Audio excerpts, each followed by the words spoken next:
Gra- Buenos días, profesora. Yo soy María José Bayón Manchego y le vengo a hablar sobre la existencia de Dios. Empezamos por la revelación. El ser humano siempre se ha hecho preguntas y nunca ha obtenido respuestas.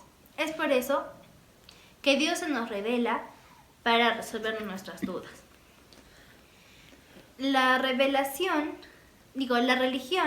es la búsqueda y la fe es la respuesta de la revelación. ¿Pero qué es la revelación?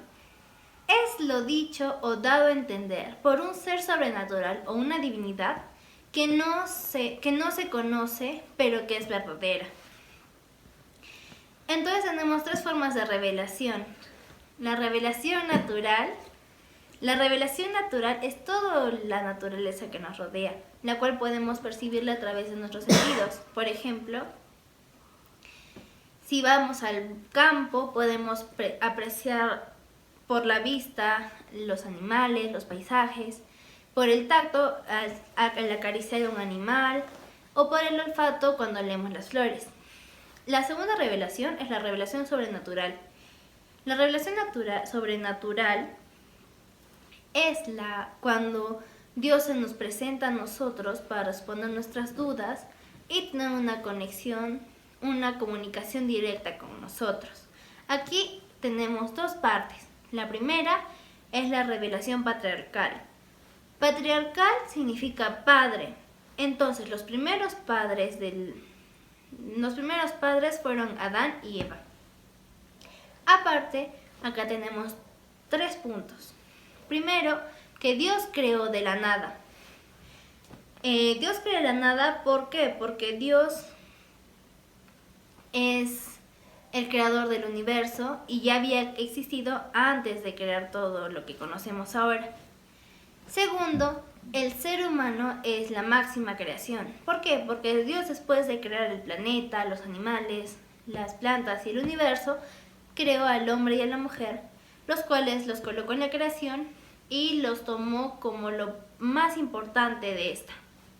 Por último, el origen del mal.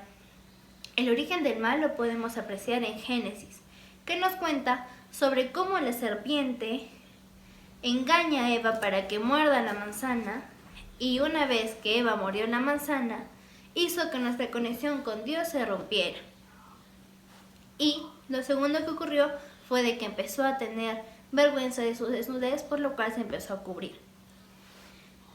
La segunda parte es la revelación mosaica. La revelación mosaica nos cuenta de cómo Dios se revela a Moisés. Se revela a Moisés para que él sea el que saque al pueblo de Israel de la esclavitud de Egipto y lo pueda llevar a la tierra prometida. Aquí es donde donde Dios le muestra a Moisés, le entrega a Moisés los mandamientos, que fueron los 10 mandamientos, los cuales eran reglas creadas por Dios para que su pueblo viva en armonía y en paz. La tercera forma de la revelación es la revelación profética. La revelación profética son de los profetas, que eran mensajeros y guías elegidos por Dios para que enseñaran al pueblo de Israel sobre el plan que Dios les había dado para ellos. Aquí podemos encontrar a 2 tipos de profetas, los mayores y los menores. Los mayores, los principales fueron Isaías. Isaías nos anuncia la venida del Mesías, que nos iba a traer paz a su pueblo. El segundo profeta era Ezequiel. Ezequiel habla sobre que solamente existe un Dios creador de todo el universo y de la tierra, que es Yahvé. Después continuamos con Daniel. Daniel nos habla sobre que la sabiduría de Dios es tan poderosa y tan superior que la sabiduría y poder de la humanidad no lo igualan. Y por último tenemos a Jeremías. Jeremías anuncia que Dios tiene un diálogo con su pueblo y se comunica con su pueblo a través de sus corazones. Por último, Después de esto, Dios manda a su único hijo, al Verbo. ¿Pero qué es el Verbo? El Verbo es la segunda persona de la Trinidad, que es Jesús. Jesús vino a la tierra para salvarnos del pecado, pero no fue la única cosa que hizo. Jesús nos vino a enseñar a través de obras, palabras, milagros, señales, la palabra de Dios. Después de esto, y el mayor milagro que Dios nos mostró fue la muerte y resurrección gloriosa entre los muertos de Jesucristo. Después de este acontecimiento, Dios manda a la tercera persona en la Trinidad, que es el Espíritu Santo. El Espíritu Santo es una de las muestras de que Dios existe. ¿Por qué? Porque vive en nuestros corazones, el cual hace de que nos libre del mal, de la muerte y nos resucite en la vida eterna. Aparte de que ayudarnos a discernir entre el bien y el mal.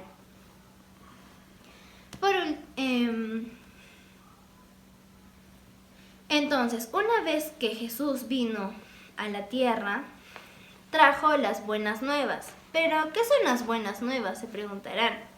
Las buenas nuevas es el Evangelio. Evangelio es una palabra griega, evangelión, y que significa buena noticia y novedad. Solamente existe un evangelio, pero hay 4 versiones del evangelio. La primera es Mateo. Mateo era un apóstol de Jesús. Él sabía leer y escribir.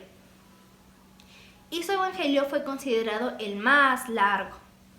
El segundo fue Marcos. Marcos era el discípulo y apóstol de Pedro, el cual no sabía leer ni escribir. Por lo tanto, Marcos fue considerado el que escribió el evangelio más corto.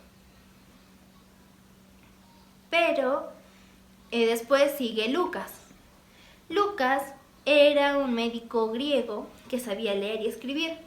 Él escribió el evangelio más complicado. Y no solamente escribió el evangelio, él también escribió los Hechos de los Apóstoles. Estos 3 evangelios, el del Mateo, Marcos y Lucas, fueron considerados sinópticos. ¿Por qué? Porque nos cuentan la historia de la vida de Jesús escrita de una forma cronológica. Por último, Juan era discípulo de Jesús y fue el que escribió uno de los evangelios más complicados.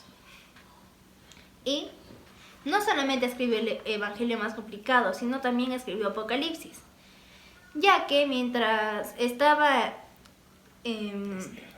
desterrado en una isla, Dios le enseñaba el Apocalipsis mediante sueños y él los escribía. Por último tenemos ¿los sueños que Jesús le mandaba a Juan eran milagros? Pues no. ¿Qué son los milagros?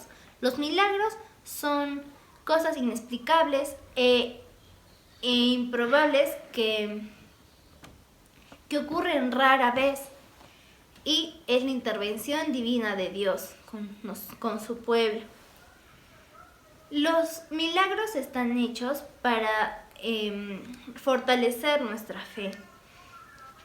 Así como Dios en Juan 10, versículo 38 dijo: si no creen en mí, crean en mis obras. Por ejemplo, el ejemplo de un fue cuando Jesús caminó sobre el agua. Su discípulo Pedro no lo creía, pero Jesús le dijo: sígueme, y Pedro le siguió. Pero Pedro empezó a caminar con él y empezó a dudar, lo cual hizo que empezara a hundirse. Y Jesús le agarró la mano y lo ayudó. Pero la mayor prueba de un milagro y la asistencia de Dios que podemos ver es la resurrección. La resurrección de Jesús es uno de los puntos que tenemos que Dios existe. ¿Por qué? Porque la resurrección es la comprobación de la vida eterna, ya que nos indica que después de esta vida hay una vida libre de ataduras, una que no importan las leyes del tiempo ni del espacio. En conclusión, en mi opinión, puedo decir de que Dios existe. ¿Por qué?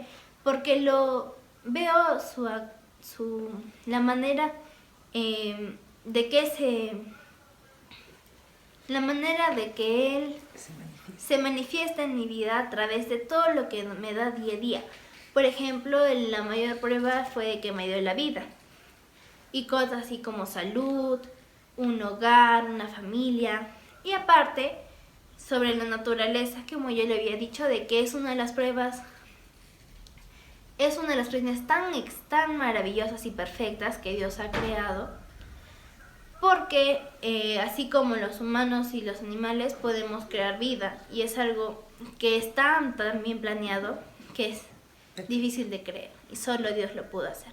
Gracias.